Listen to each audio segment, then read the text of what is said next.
Assalomu alaykum yurtdoshlar. Men ismim Ibrohimjon. Bugun sizlarga o'ziga xos rayonlardan biri Dubai Sport City haqida qisqacha ma'lumot berib o'tamiz. Video davomida bu rayon joylashgan joylari, qulayliklari, o'ziga xos xususiyatlari va umuman bu yerda bo'layotgan hozirda olib borilayotgan proyektlar va o'rtacha narxlari va qulaylari haqida qisqacha ma'lumot berib o'tamiz. Kelar birinchi lokatsiyani ko'rib chiqamiz. Mana bu Dubai xaritasi o'zinglar biladigan Dubai aeroporti, Downtown, Panvel Marina, Al Maktoum aeroportlari. Biz aytayotgan Sport City mana shu joyda joylashgan.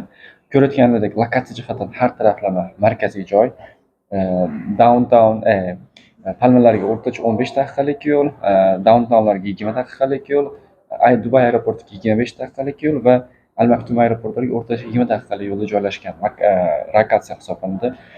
Joylashuv bo'yicha juda ham qulay joylashgan. Mana Muhammad bin Rashid Road, Al Fay Road va Hassa Streetlar tutashgan joylarda joylashgan va har taraflama ularga qo'shiladigan va kirish qismlari bor. Birinchidan.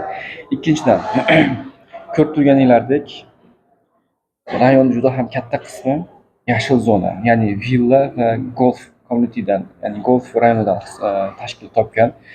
Xo'p, Dubaydagi boshqa golf rayonlarini e'tibor beradigan bo'lsak, ularga faqatgina katta villa communitylarni, Dubai Hills, Golf Estates, Arabian Ranches kabi katta rayonlar hisoblanadi va bular orasida narxlar jihatdan eng boshlang'ich narxlari shu yerdan topishingiz mumkin proyektlarni. Birinchidan, ikkinchidan, umuman rayon hisobida ko'radigan bo'lsanglar, juda ham boshqa katta qismi sport aktivitetlar uchun va maktab va boshqa qulayliklar uchun ajratilgan va juda ham qolgan qismigina bu rayonda binolar uchun ajratilgan. Bu degani umuman rayon tayyor bo'lganda bu yerdagi zichlik qolgan rayonlarga nisbatan ancha kamroq bo'ladi. Birinchidan, ikkinchidan, beradigan qulayliklar ko'rayotgandek sport maktablari, sport sentrlari va boshqalar bu yerdagi oilaviy yashash uchun, umuman yashaydigan insonlar uchun ancha qulayliklar taklif etadi. Bu bitta taraflari. Ikkinchidan, rayonda o'zida bir qancha qulayliklar bor. Mana maktablar joylashgan. Buni ko'rib turganinglardek bir qancha maktablar, hop, bog'chalar joylashgan. Mana shu bir qancha bog'chalar joylashgan. Umuman keyin maktablardan tashqari ko'rayotganlaringiz mana bu yerlarda sport markazlari bor. Kriket markazlari, futbol markazlari, mana yaqinda bu yerga qurilgan chang'ida uchish maktablari, stadionlar va boshqalar qurilgan. Ko'rib turganinglardek, keyin umuman master plan bo'yicha ham hozir ko'rsatamiz. Ana shunday chiroyli rayonga aylanadi. O'rtadagi ko'li ham shu oilaviy aylansa bo'ladigan joy qilib tayyorlanadi. Ana shunday rayon bo'lib tayyorlanadi. Va bundan tashqari bog'lanuvchanligi jihatdan ham уже bu yerda avtobuslar yo'lga qo'yilgan va bu avtobuslar orqali bir qancha joylarga osongina borsa bo'ladi. Ko'rib turganinglardek, har taraflama qulay joylashgan. Mana bu yerda Mall of Emiratesga va uni oldidagi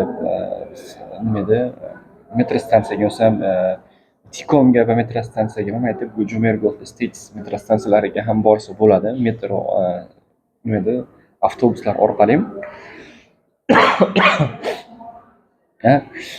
Xo'p, va bundan tashqari kelajakda metro stansiyalar ham quriladi. Dubai 2040 plani bo'yicha metro stansiya ham quriladi.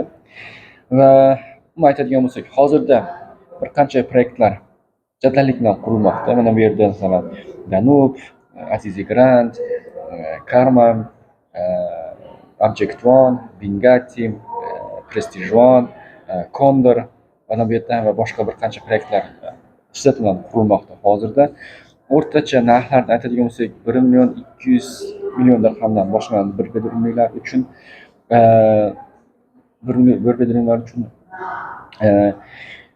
shuni ta'kidlab o'tishimiz kerakki, tayyor binolar bilan hozirgi qurilayotgan binolarda narxida o'rtacha 20-25% tafovut mavjud. Bu nima sababdan? O'rtacha aytadigan bo'lsak, 2018-yillardan boshlab bu rayonda qurilishlar bo'lmayotgan edi. Va hop Coviddan keyin o'rtacha 2023-yildan boshlab yangi proyektlar kirishni boshladi va bu eski binolar bilan o'rta binolarda yoshda juda ham katta raznica, ya'ni tafovut berishni boshladi. Va bu narsa juda ham agar bu yerda borib ko'radigan bo'lsalar, rostdan juda ham eski binolardagi qulaylar juda ham oddiy. Faqatgina basseyn va sport zallarini taklif qilgan bo'lsa, hozirgi yangi qurilayotgan binolarning qulaylari juda ham ko'p. Ya'ni sport zallar, basseynlar, bolalar basseynlari, yashil zonalar, parklar, sinema, ya'ni kinozallar va umuman barbekyu zonalari, umuman qo'shni juda ham ko'p qulaylar taklif etmoqda yangi qurilayotgan binolar va bu albatta narxlarga ta'sir etib qoladi, ta'sir etgan. Umuman lokatsiya jihatdan rayon juda ham o'ziga xos rayon, qulaylar jihatdan, golf kurslari mavjudligini va zichligi kamligi va bundan tashqari har taraflama magistrallarga bog'langanligi bu rayonni juda ham o'ziga xos qiladi.